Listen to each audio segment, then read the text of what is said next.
আমি এই পার্সেলটা আজকে সকালে রিসিভ করেছি। অনলাইনে আমি একটা জিনিস অর্ডার করেছিলাম, খুবই সুন্দর। এটা অলরেডি আনবক্সিং হয়ে গেছে, বাট আমি তোমাদের দেখাবো বলে আমি আমার বক্সে করে রেখে দিয়েছি।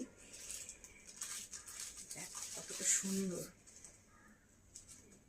এই হচ্ছে আদিযোগী মহাদেবের যে আইডলটা, সেইটার আদলে এটা তৈরি করা হয়েছে। এটা হচ্ছে একটা ধুনো স্ট্যান্ড। এর ঠিক মাথায় এই যে এখানে ধুনোটাকে রাখা হবে, আমি দেখাচ্ছি। ও, আর বেস্ট পার্ট হচ্ছে যে এখানে অনেকগুলো ধুনোর কোণ দিয়ে দিয়েছে, ভীষণই সুন্দর, আমার ভীষণ ভালো লেগেছে। এবার দেখাচ্ছি, অনেকগুলো দিয়েছে।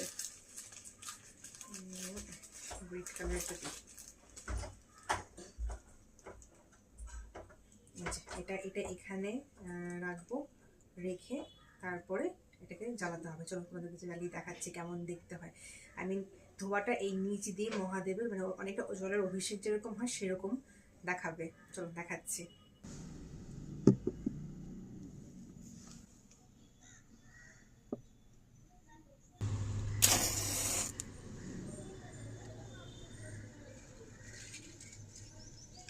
এই স্ট্যান্ডটা আমি কিনেছি আমার স্টোরের জন্য, স্টোরে রাখবো বলে।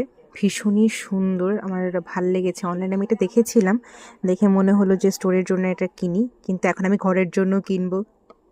যেহেতু এটা কোনো প্রমোশনাল ভিডিও না, তো আমি কোন অ্যাপ থেকে এটা কিনেছি আমি বলবো না, কিন্তু যারা আমাকে ইনবক্স করবে আমি অবশ্যই তাদেরকে আমি রিপ্লাই দেবো যেটা আমি কোত্থেকে কিনেছি এবং কত টাকা দিয়ে কিনেছি। আমরা সবাই হচ্ছে কি সুন্দরের পূজারী, তাই সুন্দর কিছু দেখলেই কিনে ফেলতে ইচ্ছে করে। আর সেটা যদি হয় আমার মহাদেব নিয়ে, তা কোনো কথাই নেই। আমি মহাদেবের ভীষণ বড় ভক্ত।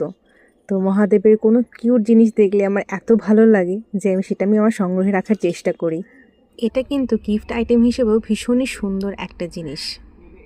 যদি রিলিজিয়াস কোনো মানুষের জন্য কি গিফট কিনবে বুঝে উঠতে পারছো না, তো এটা হচ্ছে বেস্ট একটা অপশন। এখন তো আমি কাউকে গিফট করতে হলে আমি এটাই গিফট করে ফেলবো। বেশি কথা বলে লাভ নেই, আমি এখন স্পিডটা একটু বাড়িয়ে দিচ্ছি। তোমরা দেখো কি সুন্দর ধোঁয়াটা মহাদেবের মাথা দিয়ে নিচের দিকে নামছে। ধুনোটা যতক্ষণ পর্যন্ত জ্বলছিল আমি তো মহাদেবের দিকে তাকিয়েই ছিলাম।